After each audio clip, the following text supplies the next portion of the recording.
And it goes a little something like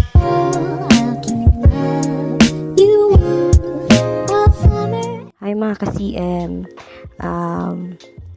This is the first review na marireview ko na nabili ko sa Shopee. It's a wireless Bluetooth speaker with free microphone sa Shopee, and it's for 200 pesos only sa Shopee, and pina-COD ko to sa JN3 Express. Hindi po ito sponsored.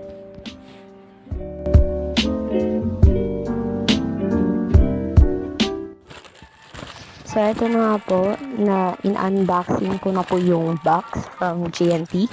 And, di ba, lahat naman tayo once na nag-order sa Shopee is na-excite talaga tayo once na i-open natin yung mga package na in-order natin sa Shopee.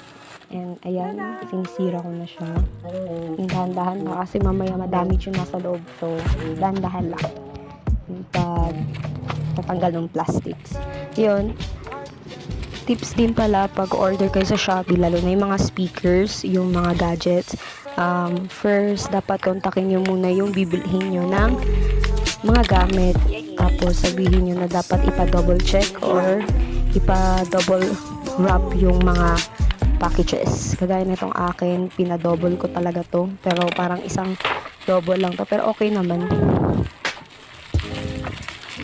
Pati di pa rin ako nakaka-experience, di pa ako nakaka-try na experience na nadededo ako sa pag-order sa Shopee. So, ayun.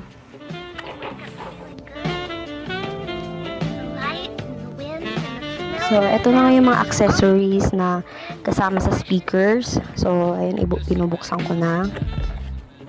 Maliit lang siya. Maliit lang yung box niya. Para lang siyang laruan. So, ayun. Unang pagbukas mo pa lang, makikita mo na yung first, yung free na microphone. Yung cord ng microphone. So, ayun, kinukuha ko. Nahihirapan ako nito kasi sinut lang. Hindi siya yung talagang nakikita mo sa mall na pinapak ng maayos. Pero okay na rin sa price. So, first is the microphone cord. And the second is the microphone. And yung dinadaan-daan ko kasi bago pa baka mamaya masira. So, ayun. Nahirapan din ako kumuha ng video nito kasi hawak ko lang yung cellphone ko. Tapos, ang gamit ko nga pala na camera nito is C11 Realme. So, ayan yung microphone. Made of plastic siya, pero magaan. Pero parang matibay naman. So, kailangan lang talagang ingatan sa paggamit kasi plastic. Then, may free din siya na cord para sa charger. Pang charge sa mga speakers. Ayan. Then, the speaker. Ganyan lang siya kalaki. Para lang siyang laruan. Para lang siyang attache case ng mga pang-baby na laruan. Lalo na sa mga pambabayang laruan. Yun, ganun lang siya kalaki. So, yung unit pala ng speaker na to is TK1050B. Wala siyang brand name. So, I think ito yung unit brand niya. And, meron din akong reklamo nito kasi hindi ito yung color na gusto ko. Pero, okay na rin. Black. Mahilig din ako sa black. Pero, gray talaga yung choice ko. So, sa features and na tayo. Mga specification. So, nandyan na lang. Basahin nyo na lang. Si mahaba. So, ayan. Yun yung box ng speaker. So, ayan. Nandun kung anong mga model sila.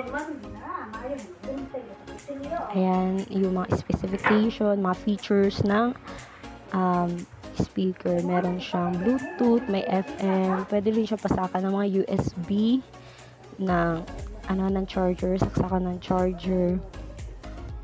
And, ayan. So, ayun na nga. Testing time na. So, tinest ko muna. Hello, mic test. Mic test. Mic test.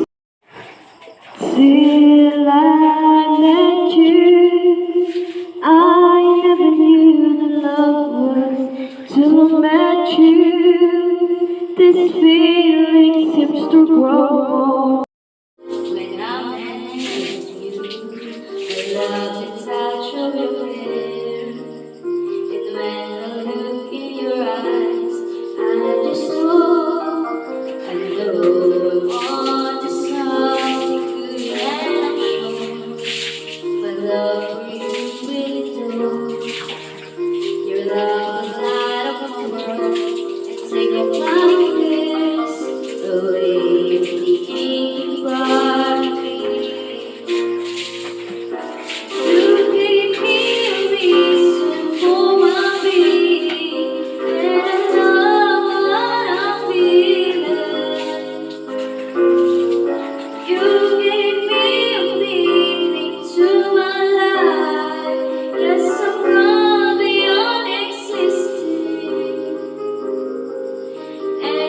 So, ayun, may 5 tips and hacks ako. Start nung nagamit ko tong na product. So, first, yung sa microphone. Sa totoo lang, maganda naman yung microphone. Yun nga lang, pag hindi mo siya ginamitan ng mga echo or equalizer, hindi talaga ganun kaganda yung quality. Parang kinakain mo yung salita mo while nagma-microphone ka. Pero pag once na gumamit ka nung mga microphone pro, tsaka nung equalizer booster, nakaka-enhance talaga siya ng boses. So, yun yung dalawang application na ire-recommend ko.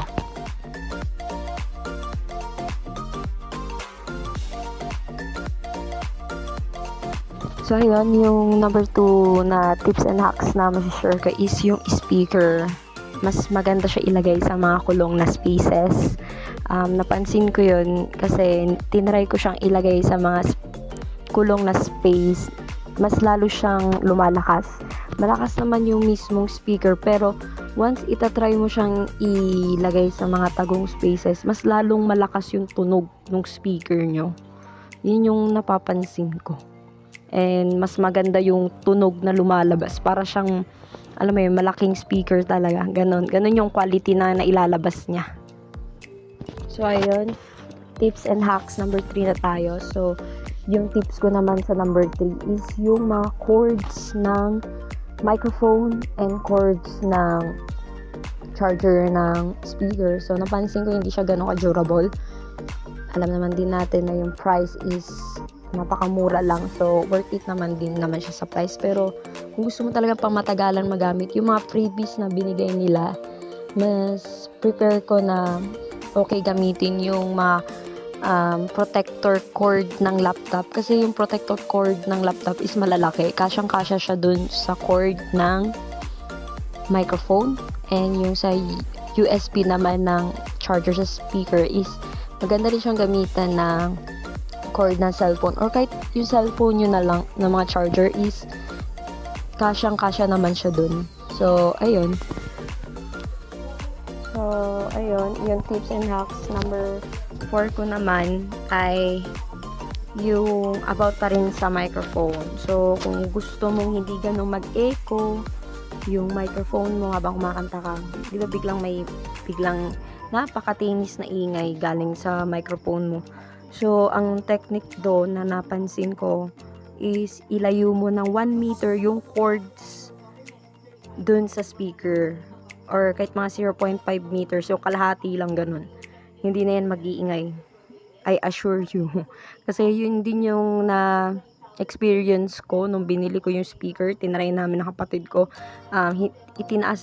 Pinahaba lang namin yung cord. And then, hindi na siya nag-ingay.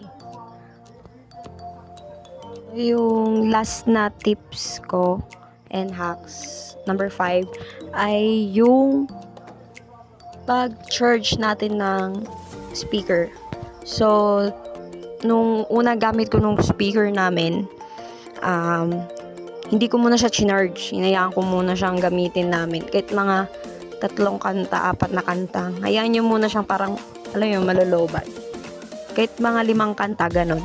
Or magpatugtog ka lang na 5 kanta. And then, pagkatapos nun, i-charge mo siya.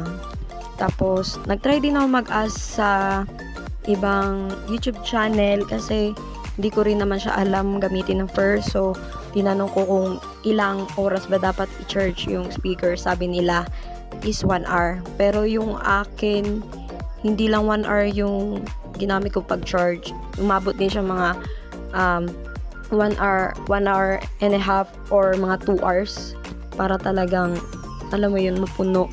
Huwag mo lang din i-overcharge kasi baka mamaya biglang pumotok. So, ayun, mga nasa 2 hours, 1 hour to 2 hours dapat mo siya i-charge. And it goes a little something like